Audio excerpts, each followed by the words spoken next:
नमस्कार, मैं ट्विंकल दीक्षित। आप देख रहे हैं इंडिया राइज टीवी। आइए नजर डालते हैं आज की कुछ खास खबरों पर। श्री भागवत कथा में महाराज श्री ब्रजमोहन ने बताया कि आराम में भी राम है और हराम में भी राम है, सुख में भी राम है और दुख में भी राम है। अगर हमारे मन में भगवान के प्रति श्रद्धा भक्ति है तो हम भव सागर को पार होंगे। स्कीम नंबर 51 में आयोजित भागवत कथा में महाराज जी ने कहा कि भागवत कथा में जो सुख कथा सुनने में यहाँ है, में चाहे वह कभी नहीं मिलता।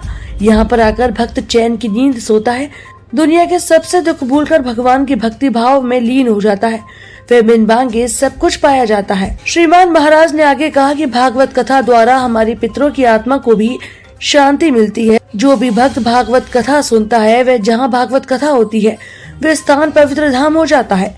भागवत कथा की लहर इंसान के शरीर में समाती है और इंसान को बिना बोले अपनी मर्जी से भागवत कथा के पंडाल में नाचने लग जाता है। भगवान की भक्ति में डूबकर उसका मतलब होता है, अर्थात व्यक्ति अपने शरीर में भागवत कथा को पूर्ण रूप से ग्रहण कर चुका है। जहाँ भागवत कथा होती है वह भगवान स्वयं किसी भी रूप में मौजूद होते हैं। नगर परिक्रमा के साथ महिलाएं अपने सर पर कलश रखकर इस यात्रा में शामिल हुई।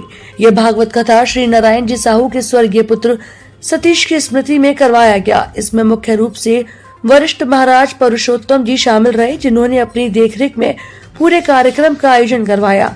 नारायण साहू अपनी पत्नी के साथ माथे पर भागवत रखकर नगर परिक्रमा की सभी भक्तों के साथ देते रहे।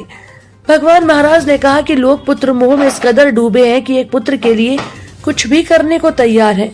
गर्भ में बेटियों की हत्या जो एक बहुत बड़ा पाप होती है, उसे भी करने से नहीं चूक रहे। लेकिन बेटा बहुत कम लोगों को नसीब होता है जो श्रवण कुमार जैसा होता है। बाकी बेटे तो सिर्फ माँ बाप की दौलत के भूखे होते हैं और माँ बाप को आश्रम में पहुँचाने वाले होते हैं।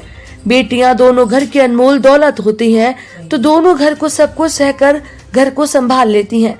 तो वहीं बेटियां बेटों से ज्यादा बढ़कर होती हैं। महाराज जी ने आगे कहा कि लोग बेटे की उम्मीद रखते हैं, वहीं लोग अपने जीवन का सब कुछ खो देते हैं।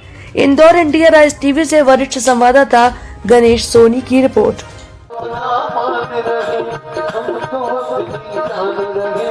समझने की बात है, पर को अपना मान रहे, अपना नहीं हम जान रहे।